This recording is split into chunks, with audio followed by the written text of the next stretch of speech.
दर्शक पनि हामी चाहिँ उखु काट्ने कुन चाहिँ काट्दैन भन्ने तपाईँहरू यो कस्तो राम्रो देखायो है यो उयो काट्दैन हजुर हामीले त थाहा छैन यति धेरै हुन्छ है यो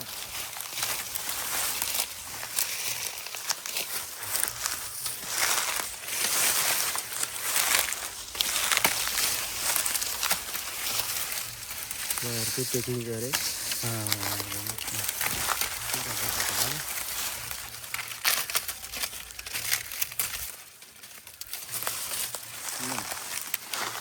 कसरी चाहियो खाने टोक्ने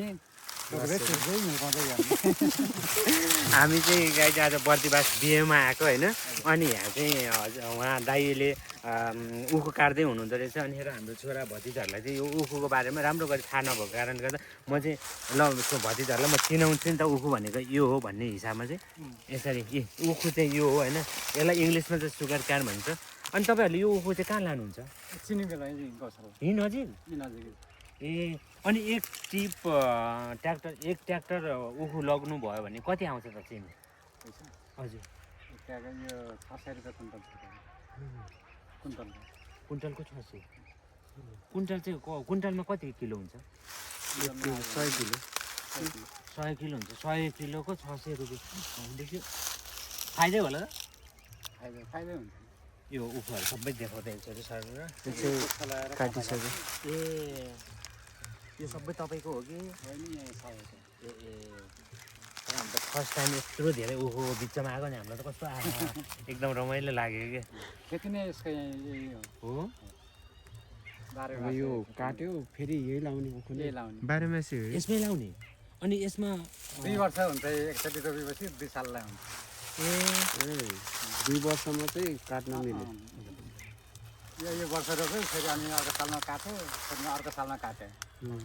दुईचोटि रोपेपछि अर्को त त्यहाँ फेरि रोप्नुपर्छ अनि यसलाई खाने चाहिँ तरिका यसरी काटेर होइन त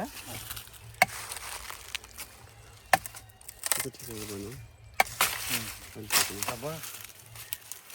कस्तो दामी आहा टोक्नी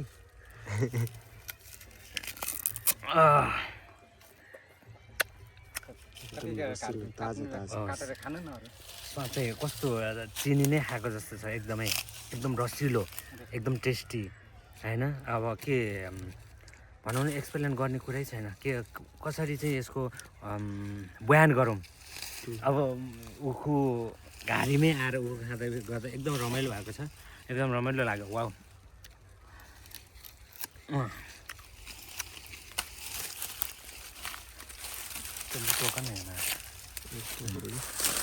हामीसँग हुनुहुन्छ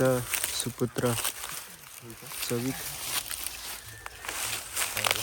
हाम्रो प्रिय अङ्कल किरण अङ्कल हस् thank you so much for video होइन क्यामराम्यानमा हुनुहुन्छ हाम्रो निरज भतिज उहाँलाई पनि धेरै धेरै धन्यवाद भन्दै यो भिडियो बन्द गर्न चाहन्छु हाम्रो शोभित भतिजसँगै ओके सी यू बाई